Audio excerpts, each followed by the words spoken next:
Hello everyone, welcome back to IGNOU exams. आज मैं आपको इग्नू के कोर्स BPAS 186 करवाऊंगी और आज हम इसमें करेंगे approaches to the time management. कल आप सबका एग्ज़ाम है इसका, तो ये आज की ये एक लास्ट वीडियो है जिसमें मैं आपको ये कुछ टॉपिक्स कंप्लीट करवा रही हूँ। और पहले के टॉपिक्स को प्लीज़ रिवाइज़ कर लीजिएगा और कल के एग्ज़ाम के लिए आप सबको मेरी तरफ से गुड लक। आप सबका एग्ज़ाम बहुत बहुत ज़्यादा अच्छा हो। और प्लीज़ एक और रिक्वेस्ट है कि जितने भी क्वेश्चंस आपके आ रहे हैं एग्ज़ाम्स में, जितने भी आते हैं वो सबको अटेम्प्ट करने का ट्राई करिए। जितना आपको आंसर्स जिनके आते हैं उनके आप अपने अकॉर्डिंग लिख सकते हैं कि जो आते हैं, और जो नहीं आ रहे हैं उनको एटलीस्ट कनेक्ट करके लिखने का ट्राई करिए। लेकिन प्लीज़ कोई भी क्वेश्चन अनअटेम्प्ट बिल्कुल भी छोड़कर मत आइएगा। नाउ स्टार्ट करते हैं approaches to the time management. An approach is the analysis of a branch of a particular subject और a theme is viewed and observed then explained systematically. It is the way of looking at a system, subsystem or the process for the viewpoint, its major concerns, logical constructions, methodology and conclusions.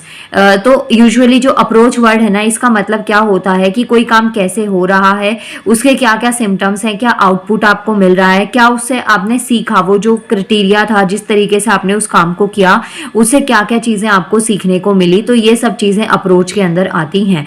तो ये एक ऐसा system होता है, यहाँ पे लिखा हुआ है it is a way of looking at the system. Process जो होता है वो, प्लस जो भी लॉजिकल कंस्ट्रक्शन होती है वो, एंड कंक्लूजन। तो ये चार पार्ट्स में जो डिवीजन होता है प्रोसेस का, उसे हम अप्रोचेस कहते हैं। It is different from a theory which is more rigorous and in its construction. And देखिए, जो थ्योरी होती है उसमें क्या होता है, यूजुअली हम लोग ना पूरा एक कंस्ट्रक्शन पे बात करते हैं कि ये चीज़ें आपको दे रखी हैं तो उसको अपनी थ्योरी में शॉर्ट फॉर्म में पढ़ लिया। लेकिन जब अप्रोचेस की बात आती है तो उसमें थ्योरी के साथ साथ जो कंक्लूजन है, जिस चीज़ से वो काम हुआ है, उसके बून और बेन जो भी उसके आउटपुट्स होते हैं, वो सब चीज़ें हम देखते हैं। नेक्स्ट आता है theories are common in natural science while approaches are common in social science. तो थ्योरी जो होती हैं वो नेचुरल साइंस में कॉमन होती हैं और जो अप्रोचेज होती हैं वो सोशल साइंस में कॉमन होती हैं।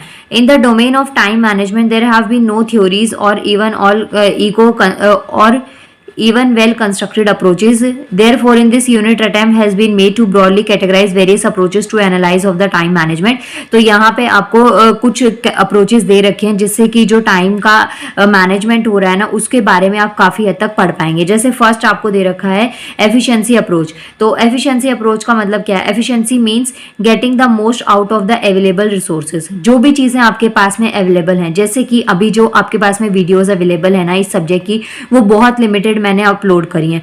तो आप इसमें से मोस्ट चीज़ें, जितना आप बेस्ट से बेस्ट आप इस वीडियोस को पढ़ सकते हैं उतना आप पढ़िए। तो वो चीज़ क्या है, ये आपके पास में जो रिसोर्सेज थे ना, चाहे आपके पास में एक बुक है, दो बुक है, तीन बुक्स है, जितने भी आपके पास में सोर्सेज लिमिटेड हैं, चाहे बुक है ही नहीं, आपके पास में कुछ सेलेक्टिव यूनिट्स है, बट उनको काफ़ी अच्छे से पढ़िए और उनसे ही कनेक्ट करके आप आंसर्स को अटेम्प्ट कर पाते हैं। तो ये चीज़ आती है आपकी अप्रोचेज में। अब एफिशिएंसी, इसमें एफिशिएंसी अप्रोच का मतलब यही होता है, जो भी आपके पास में अवेलेबल रिसोर्स होता है उसका आपने बेस्ट से बेस्ट यूटिलाइज किया। This notions also applies to the time management. In this context the following concern gain important and deserve consideration. तो इसमें कुछ आपको पॉइंट्स दे रखे हैं, कौन कौन से हैं। फर्स्ट आता है well organise management system, use the time rationally and leave little scope for time wastage. अगर आपके पास में जो भी टाइम होता है, चाहे आपके पास में एक दिन में 24 आवर्स तो सबके पास यूजुअली होते ही होते हैं, लेकिन ज़रूरी नहीं है कि जो 24 आवर्स हैं वो आपके लिए सारे ही बेनिफिशियल हो। उसमें सोना भी होता है, खाना पीना भी हो गया और बाकी की बहुत सारी एक्टिविटीज़ भी हो जाती हैं। तो इन शॉर्ट आप मानिए कि आपके पास में ना एक दिन में 7 से 8 घंटे हैं जो आप अपने किसी ऐसे काम में लगा सकते हैं जिससे आपको अपना फ्यूचर दिखता हो। फ्यूचर दिखता हो इन द सेंस, देखिए व्हाट्सएप और फेसबुक की बात मैं बिल्कुल नहीं कर रही हूँ जिसमें बर्बादी के सिवाय अभी कुछ भी नहीं है। और साइट्स ठीक है, लेकिन एक लिमिट तक, हर चीज़ ना एक लिमिट तक ही ठीक लगती है। आप उसमें टाइम वेस्ट करेंगे तो करियर कब बनेगा। चलिए मानते हैं कि आपके पास 7 से 8 घंटे होते हैं डेली बेसिस के, जिसमें आप अपने करियर के लिए, अपने फ्यूचर के लिए कुछ चीज़ों को प्लान कर सकते हैं। तो उस 7 से 8 घंटे को आप कैसे यूटिलाइज करते हैं। और इसके साथ साथ इसमें यूटिलाइजेशन इसका भी आता है कि आपके पास में 1 आवर का जो टाइम है ना, वो फ्री टाइम है। फ्री टाइम को भी आप कितना अच्छे तरीके से यूटिलाइज करें, वो चीज़ भी बहुत मैटर होती है। अब जैसे कि आप पढ़ते रहते हैं, उसके बाद में आप ना बीच में कुछ देर का टाइम जो होता है ना, वो फ्री निकालते हैं, जैसे कि 1 आवर हो गया, 2 आवर्स या 30 मिनट्स का, जो भी ब्रेक आपके ऊपर होता है, आप कितनी देर का ब्रेक लेते हैं। तो उस ब्रेक को आप कैसे यूटिलाइज करते हैं। कोई हीलिंग सा म्यूजिक सुन लिया, रिलैक्स कर लिया माइंड को, जिससे कि जो नेक्स्ट आप राउंड ले पढ़ाई का वो काफी अच्छा हो पाए। या फिर आप व्हाट्सएप, फेसबुक या शॉर्ट्स वगैरह में बिजी हो गए, जो आपका 30 मिनट्स का ब्रेक कब 2-2.5 घंटे में कन्वर्ट हो जाएगा आपको पता भी नहीं चलेगा। कई बार ऐसा भी होता है, जो हमारा फ्री वाला टाइम होता है, जिसको हम यूटिलाइज करना भूल जाते हैं कि चलो ये तो रेस्ट टाइम है, इसको क्या यूटिलाइज करेंगे, उसको भी हम काफी अच्छे और इफेक्टिव वे में यूटिलाइज कर सकते हैं, जिससे रिलैक्स भी हो जाएंगे और कुछ और अगर आप करना चाहते हैं तो वो काम भी कर पाएंगे। तो यही चीजें यहाँ पे आपको समझा रखी हैं। In such organization, time savers are employed intelligently. Next point is the producers employed in organizational functions are simplified. Emails are sent and respond to promptly, and phones are used as instruments of time saver. तो यहाँ पे जो emails होती हैं या फिर जो भी फ़ोन वगैरह होता है ना, उसको एज अ टाइम सेवर आप यूज़ करें। ऐसा नहीं कि अगर आपके पास में कोई गैजेट, आपके पास में टेक्नोलॉजी है, तो उसको आप ब्लाइंडली यूज़ करे जा रहे हैं और उसमें खो ही जाते हैं कि आपको और बाद में दुनियादारी में कुछ पता ही नहीं चल रहा है, और जब टाइम निकल जाता है उसके बाद में रियलाइज होता है कि ओहो ये तो गड़बड़ हो गई।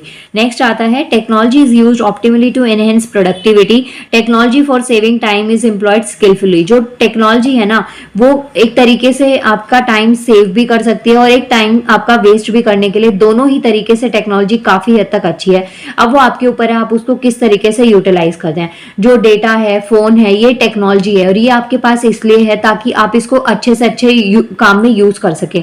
आप सबको पता है कि फोन और ऐसी टेक्नोलॉजी चीजें होने से आपके जो काम है ना, वो बहुत लाइट हो जाते हैं, आपके जो एफर्ट्स है ना, वो बहुत हल्के हो जाते हैं, आपको ज्यादा मेहनत नहीं करनी पड़ती, बहुत सारी चीजें आपको बैठे बैठे ही मिल जाती हैं। तो आप इसका पॉजिटिव वे में यूज कर सकते हैं। वहीं इसका जो नेगेटिव इंपैक्ट है कि टेक्नोलॉजी अच्छी तो है, लेकिन इसमें बुराई भी इतनी है कि ये एक एडिक्शन है। एडिक्शन इन द सेंस कि आप किसी भी साइट्स पे, सोशल साइट्स पे या कहीं पे भी आप देखें तो आपका बहुत अच्छे तरीके से टाइम वेस्ट हो सकता है। Work is delegated to competent personnel and its proper use is ensured through monitoring and supervision. Next is जो भी जैसे आप काम जो भी करते हैं ना, वो एक डेलीगेटेड कॉम्पिटेंट होना चाहिए पर्सनल का, और उसको प्रॉपर तरीके से आपने जो भी आवर्स को, टाइम को डिवाइड किया है, तो आपको पता होना चाहिए कि आपने इतना टाइम कहाँ पे लगाया है, उसको कितना इफेक्टिव वे में यूज किया है, और उसको अगर आपने वेस्ट किया है तो वो भी चीज आपको पता होनी चाहिए कि कहाँ पे उसको वेस्ट किया है, ताकि नेक्स्ट टाइम आप वो गड़बड़ ना करें। नेक्स्ट आता है wherever needed outsourcing of services is undertaken. This saves the time to regulate executives which can be utilized for more crucial purpose. अब नंबर ऑफ टाइम्स ऐसा होता है कि कोई भी जो रेगुलर एग्जीक्यूटिव्स होते हैं, जो भी कोई काम करने का तरीका होता है, उस काम को आप बाय टेक्नोलॉजी हेल्प कर सकते हैं और उस टाइम को आप एक क्रूशियल पर्पस में यूज कर सकते हैं, यूटिलाइज कर सकते हैं। जैसे एग्जाम्पल देती हूँ मैं आपको इसका, कि आप ना कहीं पे भी आपको कहीं जाना है और वो जाना आपके लिए इंपॉर्टेंट नहीं है, बस आपको कोई सामान चाहिए, कोई चीज चाहिए जिसके लिए आपको मेनली जाना है, तो आप ये कर सकते हैं कि अगर कोई और जा रहा है तो आप उसी जगह से उससे वो सामान मंगवा सकते हैं। इससे आपका आने जाने का टाइम यूटिलाइज हो गया और कहीं जाने से पहले जो हमको सजना पड़ता है, आपका वो वाला टाइम भी यूटिलाइज हो गया। तो इस पूरे टोटल टाइम को आप कहीं भी अच्छे तरीके से क्रूशियल वे में यूज कर सकते हैं। Next is there is a neatness in office tables और clean table drawers are uncluttered. जो भी आपकी ऑफिस टेबल है या जहां पे भी आप पढ़ते हैं, जो भी आपका काम होता है ना, वो एरिया काफी हद तक आपको नीट एंड क्लीन मिलना चाहिए। नीट एंड क्लीन होने से क्या होता है, आपका जो टाइम है ना, वो बहुत हद तक यूटिलाइज हो जाता है। आपको सारी चीजें आपकी टाइम पे डेस्क पे मिलेंगी, हर चीज आपको आइडिया होगा कि ये चीज यहाँ पे। जब सब कुछ मेस्ड अप होता है ना, तो कुछ समझ में नहीं आता कि कौन सी चीज कहाँ पे रखी है, उसको ढूंढने में वैसे भी इरिटेट हो जाते हैं और फिर करने का मन भी नहीं करता है। Next one is official meetings are well organise. जो ऑफिशियल मीटिंग्स होती है ना, वो यूजुअली बहुत ज्यादा टाइम कंज्यूमिंग होती हैं, तो उनको ऑर्गेनाइज करके, अच्छे तरीके से ऑर्गेनाइज करके आप उसको यूटिलाइज कर सकते हैं टाइम को, और उस टाइम को कहीं और पे लगा सकते हैं। इसके अलावा जो ट्रेनिंग होती है एम्प्लॉयज की, वो भी बहुत ही पीरियोडिक वे में ऑर्गेनाइज होनी चाहिए कि आज के बेसिस पे, डेली बेसिस के अकॉर्डिंग उसको इतना काम करवाना है, ये एक्टिविटीज देनी है, इसको ऐसे कंप्लीट करना है। तो ये चीजें भी आपको मेक श्योर करके चलते हुए चलना चाहिए। और जो मैनेजमेंट इन्फॉर्मेशन होता है वो नेशनली प्लान्ड और एग्जीक्यूटेड होना चाहिए। There is no information overload. तो कोई भी जो चीज़ होती है ना उसका पूरा सिस्टम होता है ना उसको काफ़ी हद तक मैनेज करके चलना चाहिए कि पहले से आप प्लानिंग कर लें आपको ये चीज़ करनी है, या जो भी ऑर्गेनाइजेशन है वो ये प्लानिंग कर ले कि उनको अपने एम्प्लॉय से या किसी से भी क्या चीज़ काम करवानी है, क्या उनको कितना मटेरियल प्रोवाइड करना है जिससे उनका भी टाइम वेस्ट ना हो और आपके पास भी एक डेटा रहे कि इतनी चीज़ हो गई है और इतना काम बाकी है। जैसे अभी जो आप ये पढ़ेंगे आपके एग्जाम के लिए कल जो पढ़ेंगे, अगर अभी आप पढ़ना स्टार्ट करें तो जो जो टॉपिक्स आपको कल सुबह से पहले कंप्लीट करने ना उनकी एक लिस्ट प्रिपेयर कर लीजिए। वो हार्डली 6 to 7 टॉपिक्स ही अभी पढ़े जाएंगे, ऐसा तो नहीं कि पूरी रात बैठ के पढ़ेंगे। पूरी रात बैठ के पढ़ेंगे तो एग्जाम में क्या लिखेंगे, इसलिए जो 6 to 7 टॉपिक्स है उनको ऐसे प्रिपेयर कर लीजिए और फिर देखिए कि आपको ये टॉपिक्स करने हैं जो, और उन टॉपिक्स को सेलेक्ट करिए जो सब कुछ कवर करते हो आपकी यूनिट में। तो उन टॉपिक्स को पिक करके और फिर उनको कंप्लीट करके एक टिक टिक टिक करते जाइए, जिससे आपको सेटिस्फेक्शन भी होगा कि हाँ भाई हमने इतना कर लिया, और जितना रह गया वो चीज आपके हाथ में नहीं है क्योंकि टाइम बहुत ही कम है इस वक्त। Next one is all work is done on time. जो भी काम होता है, जो भी आप टास्क प्लान करते हैं, जो भी आप गोल सेट करते हैं, तो वो चीज बिल्कुल टाइम पर होनी चाहिए। ऐसा नहीं है कि आप उसको नेक्स्ट डे पे छोड़ते हैं। जब आप नेक्स्ट डे पे छोड़ते हैं या बाद पे छोड़ते हैं तो उसका एक बर्डन क्रिएट हो जाता है और वो काफी हद तक दिक्कत देता है क्योंकि बाद में फिर वो काम हो नहीं पाता है। पंक्चुअलिटी बहुत ज्यादा इंपॉर्टेंट पार्ट होता है टाइम मैनेजमेंट का, कि आप किसी चीज को लेके कितना पंक्चुअल है, आप कितने टाइम को लेके कितना आप सीरियस रहते हैं। People work according to the principle of work rhythm under which the various categories of work are performed at the most suitable time during a day. Time auditing is adopted as integral tool for ensuring the best use of time. इसके बाद में जैसे कि जो economic होता है, in expenditure become a natural outcome of the efficiency approach. Useful techniques like speed reading, travel management.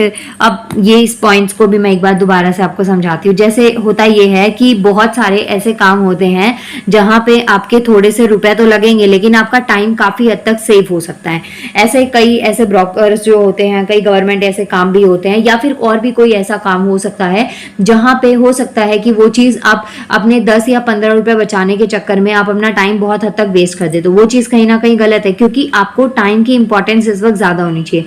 लेकिन कई बार ऐसा होता है कि हमारे पास पैसे की इंपॉर्टेंस ज्यादा होती है क्योंकि जिस चीज की रिक्वायरमेंट होती है हमें लगता है कि टाइम तो बहुत सारा पड़ा हुआ है तो उसको तो हम बाद में भी अगर 10-15 मिनट और एक्स्ट्रा लगा दिए हमने कहीं पे तो वो वापस से यूटिलाइज हो जाएंगे। बट ऐसा नहीं होता क्योंकि टाइम जो होता है ना वो ऐसी चीज है जो कभी कभी भी वापस नहीं आ सकता।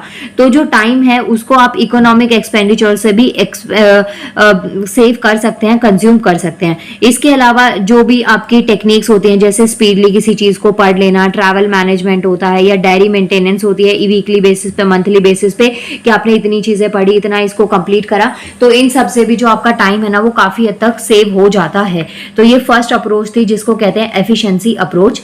सेकंड अप्रोच आती है इसमें इफेक्टिवनेस अप्रोच।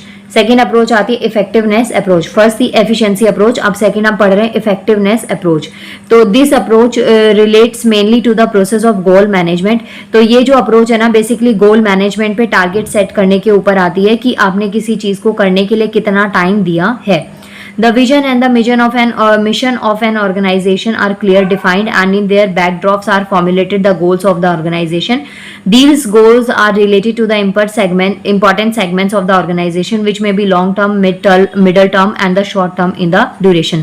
तो यहाँ पे जो है ना ये जो effectiveness अप्रोच ये बेसिकली गोल सेटिंग्स की बात करती है जिसमें जो गोल जो सेटिंग होती है या जो गोल मैनेजमेंट होता है वो सेगमेंट्स में होता है। सेगमेंट का मतलब होता है पार्ट्स में, आपने उसको पार्ट्स में डिवाइड कर दिया। एक हो सकता है लॉन्ग टर्म के जो गोल होते हैं, जैसे आप कहीं पे एडमिशन लेते हैं कहीं भी किसी इंस्टीट्यूट्स वगैरह में, तो वहां पे ना जो कोर्सेज होते हैं उसका एक क्राइटेरिया होता है कि इतने टाइम का, जैसे अभी आपने इग्नू में एडमिशन लिया तो ये 1 ईयर का कोर्स होता है, तो ये यूजुअली लॉन्ग टर्म में आती है। कुछ चीजें आपको शॉर्ट टर्म में मिल जाएंगी, मिडिल टर्म में मतलब कि 6 to 4 मंथ्स, और कुछ उससे भी शॉर्ट टर्म ड्यूरेशन में जिसको हम सर्टिफिकेट या डिप्लोमा कोर्स को कहते हैं। तो ये क्या है, ये गोल्स हैं आपके पास में कि एक चीज को करने में इतना टाइम लगेगा, तो ये अगर आपके पास में पूरा टाइम है तो आप उसको यूटिलाइज कर सकते हैं। कुछ कम देर के होते हैं और कुछ उससे भी कम टाइम के होते हैं। तो यही चीज आपको समझा रखी है, ये लॉन्ग टर्म हो सकता है, मिडिल टर्म हो सकता है और शॉर्ट टर्म इन ड्यूरेशन भी हो सकता है।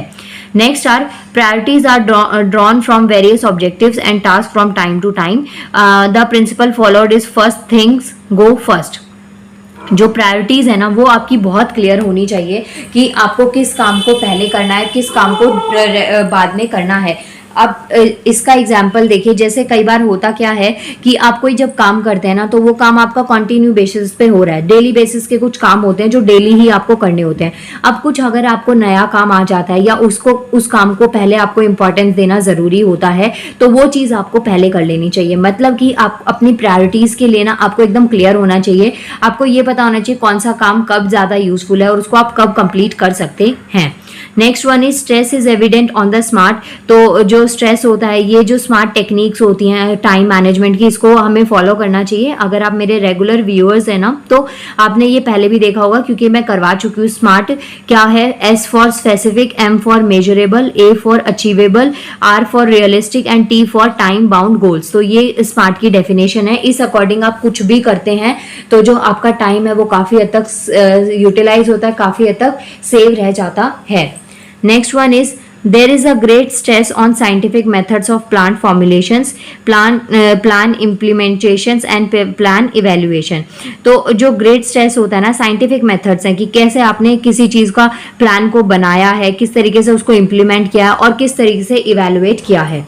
अब आप जब टारगेट सेट करते हैं ना, तो वो एक तरीके का फॉर्मुलेशन होता है कि आपने काम के लिए ना अपने एक टाइम टेबल सेट कर लिया, एक स्केड्यूलिंग बना ली कि आज सुबह उठ के 4 से 5 आपको ये चीज करनी है, 6 से 7 इतना करना है, 5 से 6 के बीच में ये चीज करनी है। तो आपने क्या किया, एक टाइम सेट कर लिया। तो ये तरीके का ये जो चीज आप बनाते हैं ना, ये फॉर्मुलेशन में आता है। इसके बाद में नेक्स्ट आता है आपके पास में जो ये प्लान है, क्या इतनी इतनी देर आपने ये चीज करी। अब आपने एक चीज पहले सेट कर ली कि इतनी से इतने देर में सपोज हिस्ट्री पढ़नी है या इंग्लिश पढ़नी है, इतने टाइम में मैथ्स पढ़नी है, तो ये आपने एक सेट कर लिया पेपर पे। उसके बाद में आप इसको इंप्लीमेंट करते हैं कि चलो 4 से 5 आप ये पढ़ेंगे, तो ये डेफिनेटली होगा। जो स्टार्टिंग वाला टारगेट होता है ना, वो तो पक्का अचीव हो जाता है, लेकिन बाद में फिर ना आलस आने लगता है।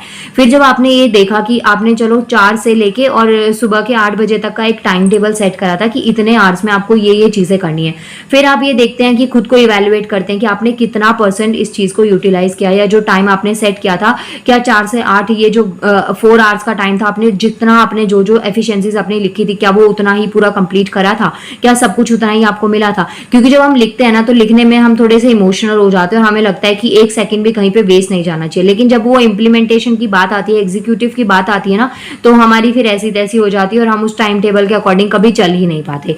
तो यही पॉइंट्स आपको यहाँ पे समझा रखे हैं। नेक्स्ट है for the achievements of goal responsibilities are specified of various functionaries in the organisation. Next one is deadline for the achievements of various goals are fix.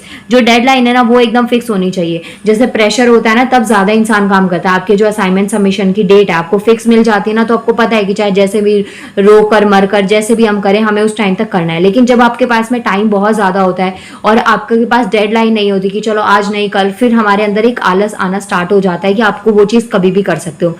बहुत सिंपल सा एग्जाम्पल है, अभी आपके पास ना रेगुलर बेसिस पे almost आप सबके exams हो रहे होंगे, तो आपको पता है डेली बेसिस पे चाहे पढ़े चाहे ना पढ़े, आपको इस टाइम पे एग्जाम सेंटर पे पहुंचना है और जैसे तैसे करके भी अपने पेपर के लिए आपको बेस्ट से बेस्ट देना है। लेकिन वहीं अगर इसमें गैप होता ना, तो भी आप एक दिन पहले ही पढ़ रहे होते। लेकिन अभी फिर भी अंदर से गालियां निकल रही होंगी कि इग्नू ने ऐसी डेट शीट बनाई है जिसकी वजह से हमको पढ़ने का टाइम नहीं मिल पा रहा। और अपनी ऑनेस्टी सबको पता होती है कि अगर हम इतने ही पढ़ने वाले होते तो बहुत पहले ही पढ़ चुके होते, क्योंकि सिलेबस तो कम से कम जो सब्जेक्ट चूज करते हैं वो कम से कम 5-6 महीने पहले ही चूज कर लेते हैं, तो वो चीज हम तब नहीं करते हैं। तो यही चीजें आपको बता रखी है कि जो डेडलाइंस है ना, वो बहुत इंपॉर्टेंट होती है किसी भी गोल को अचीव करने के लिए।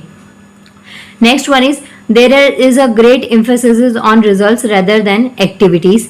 Next one is policy and decisions are made in tune with the mission and objectives of the organization. Daily to-do lists are prepared for the organization in various departments and made the individual personals. तो जो daily basis पे to do list होते हैं ना, उसको ज्यादा beneficial इसलिए बोला जाता है क्योंकि एक तो ये लॉन्ग टर्म नहीं होती, ज्यादा लंबा टारगेट आपने ले नहीं लिया होता जिसको कि आप अचीव नहीं कर पाते। ये एक शॉर्ट टर्म का मेथड होता है जिसमें आप थोड़ा सा टाइम आपके पास में होता है, मतलब कि कुछ आवर्स, कुछ एक दिन के कुछ आवर्स या फिर एक दिन का एक टाइम टेबल होता है। तो वो आप ना कंपैरेटिवली जो आप मंथली बेसिस पे या वीकली बेसिस पे जो स्केड्यूलिंग करते हैं ना, उसके कंपैरिजन में आप जो डेली बेसिस पे टारगेट्स को लिखते हैं ना, वो ज्यादा इजी हो जाते हैं उनको अचीव करना, क्योंकि वो शॉर्ट टर्म होते हैं। तो ये चीज इसलिए इंपॉर्टेंट होती है कि डेली आप टू डू लिस्ट प्रिपेयर कर लें और उस अकॉर्डिंग अपने काम को कंप्लीट करें।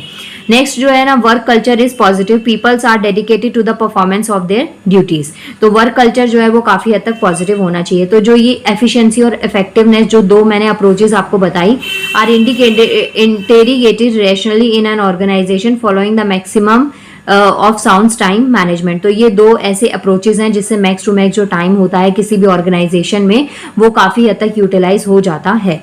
अब इसके बाद में नेक्स्ट आती है excellence approach. Next one is excellence approach. In a system adopting proper time management design, the following characteristics are evident. The 18-20 principle is followed, where at least 20% of time used for more valuable and crucial activities. The rest 80% is used for the undertaking routine activities. यहाँ पे आपको एक principal दे रखा है 80-20, जिसके अंदर जो 20% time होता है ना वो ज़्यादा वैल्यूएबल होता है। ज़्यादा वैल्यूएबल इसका मतलब ये हो गया कि आपने अपने दिन का 20% टाइम उस काम को दिया जो चीज़ आपको अपने फ्यूचर गोल्स के पास में लेकर जा रही है, या ये आप जो आपकी आज की एक्टिविटी है ना वो आपके फ्यूचर में काम आने वाली है। और बाकी का जो 80% टास्क होता है ना वो चीज़ आप अपनी जो भी आपकी रूटीन एक्टिविटीज़ होती हैं, जो भी आपके काम होते हैं उसमें आपने यूटिलाइज कर दी। इसके अलावा great stress is laid on innovation and creativity. Next one is total quality management practice are adopted systematically in all the segmentations of the organization. The objective of all the subsystem in the organization is to ensuring optimal excellence in their functions and operations. And C1 is encouragement is given to the process of reflection, introspections and quiet time for creative thinking and strengthening the organizations for future planning. जो excellence approach होती है ना ये basically ऐसे principles और ऐसे stages या methods को डिफाइन करती है जो कि कॉन्टिन्यू बेसिस पे होते हैं अपनी क्वालिटीज अपनी स्किल्स को इम्प्रूव करने के लिए, जिससे जो भी आपकी परफॉर्मेंस होती है उसको डे बाय डे ना आप इम्प्रूव कर सकते हैं। और ये बेसिकली इम्प्लीमेंट करी जाती है फॉर लॉन्ग टर्म प्लान्स। अब इसमें ये जो अप्रोच है ना, अप्रोच जो है ये जो एक्सेलेंस अप्रोच है ये बेसिकली उन जो फाइनेस्ट ऑर्गेनाइजेशन होती है ना जिनका काफी अच्छा काम चल रहा होता है, काफी अच्छा आउटपुट आ रहा होता है, क्योंकि उसमें हर चीज ना एक तरीके से डिफाइन होती है, एक वेल तरीके से एस्टैब्लिश्ड होती है पूरी तरीके से। और लेकिन जब आप कुछ ऑर्डिनरी जो ऑर्गेनाइजेशंस होते हैं वहां पे क्या होता है, कोई चीज हो गई तो हो गई, नहीं हुई तो नहीं हुई। तो कुछ ऐसे सेक्टर्स भी होते हैं, कुछ ऐसे भी सेक्टर्स ऑर्गेनाइजेशंस होते हैं जो थोड़े से टाइम में ना काफी अच्छी सक्सेस ले लेते हैं। तो वहां पे जो मेन चीज वर्क करती है ना वो ये वर्क करती है कि आपने जो टाइम इंप्लीमेंटेशन है ना वो किस तरीके से किया है। तो जो ये आपके पास में अप्रोच दे रखी है एक्सेलेंस अप्रोच, इसमें यही बेसिकली बात करी जाती है कि आपकी जो सक्सेस है या जो भी आपका काम है ना उसको किस अकॉर्डिंग आपने मेजर किया है। उसको ऐसे सेगमेंट्स में बांटा जाता है कि आप अपना डेली बेसिस पे रिव्यू कर पाएं और आपकी जो परफॉर्मेंस है ना वो डे बाय डे इंक्रीज हो पाए। तो ये हो गया आपका एक्सेलेंस अप्रोच में। नेक्स्ट आता है आपके पास में equilibrium approach. The approach emphasizes the value of work-life balance in the time management. Work-life जो balance होती है मतलब कि जो आपकी प्रोफेशनल और पर्सनल लाइफ है ना उसमें एक तरीके के बैलेंसिंग की बात करी जाती है इक्विलिब्रियम अप्रोच में। Styles of individual, its crucial concerns are as follows. Individual should find time for their physical health, which alone can give them energy to lead a life of purpose at homes and at workplace. Walking, yoga, exercise boost the physical health of a person. अब देखिए time तो ना सबके पास में ही बहुत limited होता है, काम सबको ही बहुत ज़्यादा होते हैं। आज का जो कंपटीशन जिस अकॉर्डिंग बढ़ रहा है, जो भागती हुई लाइफ है उसमें टाइम किसी के पास भी नहीं होता है। सबको काम की पड़ी होती है, सबको पैसे की पड़ी होती है। लेकिन आपको करना क्या होता है कि जो भी टाइम आप यहाँ पे लगाते हैं, जो भी पैसे की रिक्वायरमेंट है वो तो है ही है। अब वो बेसिक नीड आपकी पूरी करने के लिए वो बहुत ज़रूरी है, उसमें आप डिनाई नहीं कर सकते। लेकिन उसके साथ साथ में आपको अपने लिए भी टाइम निकालना बहुत ज़रूरी है कि जिससे आपकी जो भी अपनी फिजिकल हेल्थ है ना उस पर भी कोई इम्पैक्ट ना पड़े, उस पर कोई नेगेटिव इम्पैक्ट ना पड़े। आपने बहुत सारे ऐसे ऑर्गेनाइजेशंस में, कंपनीज में देखा होगा जहां पे एम्प्लॉयज पूरा पूरा दिन काम करते हैं बैठ के चेयर पे, तो उनको बाद में फिजिकली बहुत ज़्यादा दिक्कतें होने लग जाती है, बैक में पेन होना या फिर माइग्रेन, इस तरीके की जो फिजिकल प्रॉब्लम्स होती हैं। स्ट्रेस तो एक अलग चीज़ आती है, लेकिन उसके अलावा कुछ बहुत सारी ऐसी फिजिकल प्रॉब्लम्स होती हैं जो यूजुअली वो लोग फेस करना स्टार्ट कर देते हैं। तो ये वही होता है कि आपने अपनी जो हेल्थ है ना उसके ऊपर बिल्कुल भी ध्यान ध्यान नहीं दिया, अपने टाइम मैनेजमेंट अच्छे तरीके से नहीं किया। और ये चीज़ ये भी इम्पॉर्टेंट है कि आपके लिए काम तो ज़रूरी है ही है, लेकिन आपकी हेल्थ भी उतनी ही ज़्यादा इम्पॉर्टेंट है। तो जो भी काम होता है उसके बीच में थोड़ा टाइम आपको निकालना बहुत ज़रूरी है। आपका जो भी रूटीन होता है उसमें उसको इस तरीके से आप अपना स्केड्यूलिंग करिए, उस तरीके से सेट करिए कि आप वॉकिंग, योगा, एक्सरसाइज या कुछ भी ऐसा ना फिजिकल एक्टिविटी करें डेली बेसिस पे, चाहे उसके लिए आप 20 मिनट से क्यों ना निकालें, लेकिन इतना आप निकालें क्योंकि ये बहुत ज़्यादा मैंडेटरी होता है। Next point is time for breath control, pranayama, exercise should be earmarked on daily basis. तो यहाँ पे आपको बता रखा है जो प्राणायाम होता है ना, जो ब्रीथ कंट्रोल होता है, सांस अंदर लेना बाहर लेना, इस टाइप की जो कुछ अच्छी सी योगाज होती हैं, तो उसके लिए भी आपको टाइम निकालना बहुत ज़रूरी होता है। कई बार ऐसा भी होता है कि ऑफिस का वर्कलोड बहुत ज़्यादा हो जाता है, तो आप उस टाइम पे अलग से टाइम नहीं निकाल पाते, तो आप ऐसा कर सकते हैं कि आप वहीं पे भी अपने कुछ ऐसे जैसे फेस योगाज होती हैं या फिर कुछ फिजिकल वर्कआउट, आपने बैठे बैठे अपने पैरों की मूवमेंट ठीक कर ली, इस तरीके की चीज़ें भी आप वहाँ पे थोड़ा बहुत रिलैक्स करने के लिए और थोड़ी बहुत बॉडी में स्ट्रेचिंग टाइप में करना, तो ये चीजें भी आप कर सकते हैं। इससे जो आपकी बॉडी है ना वो पूरी तरीके से जुड़ के नहीं रहती है, इसमें काफी आपको रिलीफ मिलता है। सो यही पॉइंट्स आपको यहाँ पे समझा रखे हैं। Next one is people should be fond of reading and developing their knowledge and awareness about the context of their life and work. Positive and motivational reading is, आप जो भी चाहे आप कितने ही बड़े कहीं के शहंशाह बन जाए, कहीं कितना ही कुछ आपने लाइफ में अचीव कर लिया, अगर आपने पढ़ के वो चीज अचीव करी है ना, तो आप में एक हैबिट डेफिनेटली डेवलप होनी चाहिए और वो है रीडिंग की। रीडिंग का मतलब ये नहीं कि आप कोई हैवी सी नॉवल पढ़ेंगे तभी आपको एक अच्छा रीडर माना जाएगा, या आप किसी को जब तक अपनी 4 बुक्स नहीं दिखाएंगे, 4 हैवी सी नॉवेल्स या कुछ ऐसे फिक्शंस नहीं दिखाएंगे जिससे लोग आपको पढ़ाकू समझे, तो ये भी बिल्कुल भी इंपॉर्टेंट नहीं है। रीडिंग का मतलब होता है कुछ भी ऐसा आपने रीड करा, कुछ नई चीजें आपने पढ़ी। और रीडिंग से भी बढ़िया आजकल तो ऐसा हो गया है कि बहुत सारी ना ये ऑनलाइन साइट्स वगैरह आ गई हैं एफएम टाइप में, जिसको आप सिर्फ सुन सकते हैं, जो भी आपको बुक पढ़नी है उसका आप मीनिंग वगैरह जान सकते हैं। तो वो चीज आपके ऊपर है कि आपको जो रीडिंग है ना वो किस बेसिस पे पसंद है। अगर आप रीडिंग करते हैं सिर्फ और सिर्फ नॉलेज के लिए कि आपको उस चीज के बारे में जानना है, तो आप ये जो पॉकेट एफएम है या कुछ ऐसे जो ऑनलाइन साइट्स है जिसके अंदर आपको बुक की पूरी ट्रांसलेशन मिल जाती है अपनी लैंग्वेज में, तो आप उससे सुन सकते हैं। लेकिन आपका रीडिंग का पर्पस होता है कि अपनी वोकैबुलरी को बढ़ाना या फिर अपनी और चीज़ों पे आपको फोकस करना, अपनी स्किल्स को डेवलप करना, तो फिर मैं आपको कहूँगी कि आप न्यूज़पेपर रीडिंग करना स्टार्ट करिए। न्यूज़पेपर रीडिंग से 2 बहुत बड़े बेनिफिट आपको देखने को मिलेंगे। अगर आप कहीं पे जॉब वगैरह भी करते हैं तो जो भी करंट में सिचुएशन चल रही होती है, आप करंट की चीज़ों से काफ़ी हद तक अपडेट रहते हैं। प्लस अगर आप इंग्लिश के न्यूज़पेपर की रीडिंग करते हैं तो आपकी वोकैबुलरी वैसे ही बढ़ जाएगी, और अगर आप हिंदी के न्यूज़पेपर की रीडिंग करते हैं तो भी आपकी स्किल्स काफी हद तक एनहेंस हो जाती हैं। तो रीडिंग बहुत मैंडेटरी होता है, और जो भी आपकी नॉलेज है, स्किल्स है, उसको टाइम टू टाइम ना डेवलप करना बहुत जरूरी है।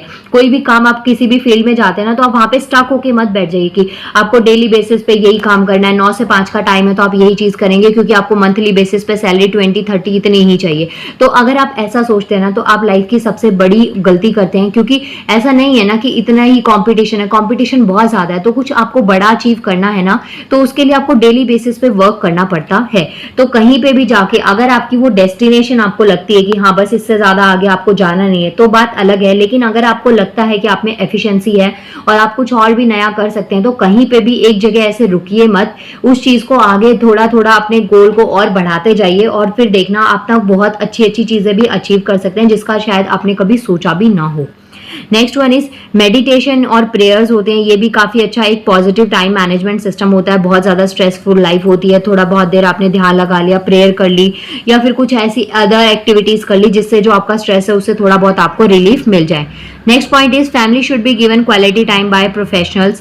Family happiness has positive impact. तो जो आपका वर्क लाइफ बैलेंस है ना, वो होना बहुत जरूरी है। काम जो है वो आपका प्रोफेशन है, उसको आप साइड में रखिए, लेकिन जब आप घर पे होते हैं तो वो आपकी हैप्पी फैमिली होनी चाहिए। आपकी फैमिली को भी उतना ही टाइम आपको देना पड़ता है जितना कि आपके लिए वर्क इंपॉर्टेंट होता है। तो दोनों चीजों में वर्क को बैलेंस करना, दोनों की चीजों के बीच में बैलेंस क्रिएट करना बहुत ज्यादा जरूरी होता है।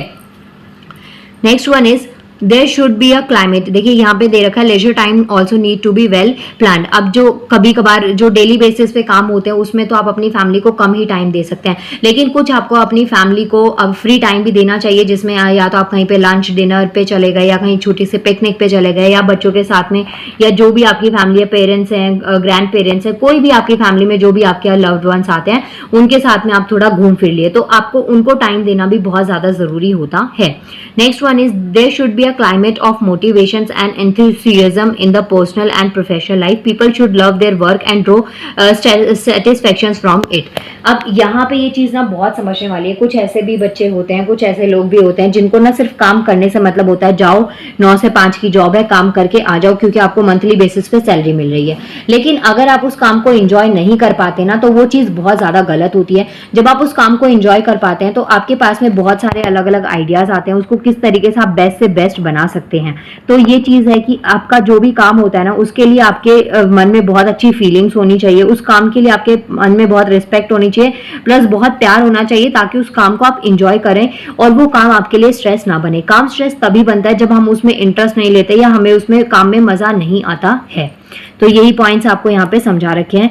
Next one is stress should be manage with क्या लिखा हुआ है ये and wisdom. Stress should be manage with equanimity and wisdom. ये प्रेरणा बिल्कुल क्लियर नहीं है, मुझे खुद ही पढ़ने में काफी दिक्कत आ रही है। दो मेरी तो आई साइड वीक है, आप तो फिर भी देख पा रहे होंगे क्या चीज मैंने यहाँ पे लिखी है। Next one is over work should be avoided. जितना भी जो भी काम होता है ना, आपके पास में लिमिट में होना चाहिए। ऐसा नहीं है कि ओवर बर्डन आपके पास में हो गया है, क्योंकि जब ओवर वर्क होता है ना, उससे भी आप स्ट्रेस में आ जाते हैं। कई बार होता है कि काम आपके पास ज्यादा हो जाता है, तो अगर आपकी कैपेसिटी है उसको करने की, उतने प्रेशर को झेलने की, तो बहुत अच्छी बात है। लेकिन अगर आपकी कैपेसिटी नहीं है उस प्रेशर को झेलने की, उतना काम करने की, तो उस टाइम पे आपको जो वर्कलोड है या जो हैवी वर्क होता है उसको अवॉइड कर देना चाहिए। और there should be no burn out of people at workplace. Next आता है time should be fond of nurturing friendships. Recent researchers underscore that friendships are most effective for happiness and longevity. तो ये चीज़ तो मैं भी मानती हूँ कि अगर आपके फ्रेंड्स बहुत अच्छे हैं, उनके साथ में जो आपका टाइम स्पेंड होता है ना, वो काफ़ी ज़्यादा अच्छा स्पेंड हो सकता है।